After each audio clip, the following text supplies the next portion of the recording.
Hey everybody, I really liked this theme this week. I knew the second I heard that we were going to be talking about our most influential artists and stuff like that, I'd have to do something about music, but unfortunately it immediately went into, which musician and stuff did I choose? Because, do I start with early stuff? I had my cousin that got me into Kiss and definitely Black Sabbath and all of that, or do I talk about my first crush, which was Debbie Harry from Blondie? Um, do I talk about some of the country roots that I got from my dad and stuff, or my granddaddy? He ended up got me into Bill Monroe really early. But honestly, what I decided to talk about is Red Hot Chili Peppers, because all that other stuff is still there, but when I ran into Red Hot Chili Peppers, it got me. They got me interested into all kinds of other bands and other kinds of music.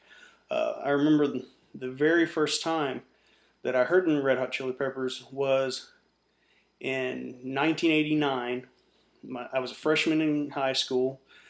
I was at my granny's waiting for the cool new Motley Crue Dr. Feelgood video. It was premiere, and I just happened to be in Frankfurt for the premiere. And I was waiting, and the video that came on right before Dr. Feelgood was Red Hot Chili Peppers' Higher Ground, which completely blew my mind. It had that really cool bass that started it up, and it had that nice funk soul kind of thing that I'd heard some of, but not enough, and it was just this mixture of all kinds of things. So by the time I got through that video, I was just blown away, and by the time Motley Crue came on, I was just like, "Oh, Motley Crue's pretty good. What was that other band? What was up with that?" So then I ended up getting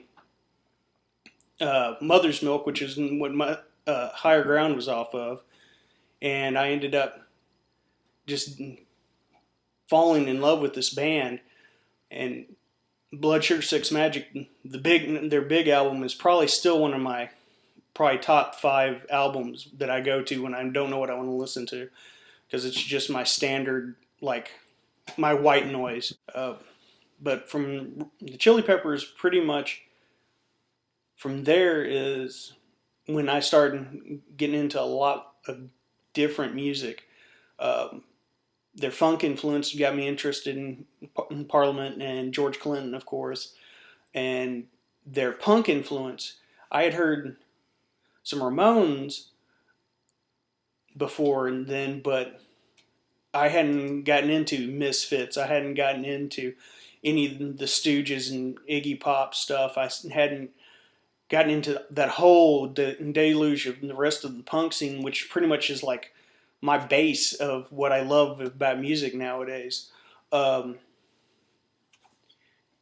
So, yeah, and ultimately, because of my infatuation with Flea, I ended up getting into bass while I was in high school and played around with that for just years. I haven't really kept up with the newest stuff. I still need to get Stadium Arcadium, which is like 4 years old now, but I've heard most of it. Of course, I mean, Danny California's all over the place, so of course I've heard that. But what they got me into, beginning of high school, has permeated everything else I listen to. Can't wait to find out what Melissa's into. See you all next week.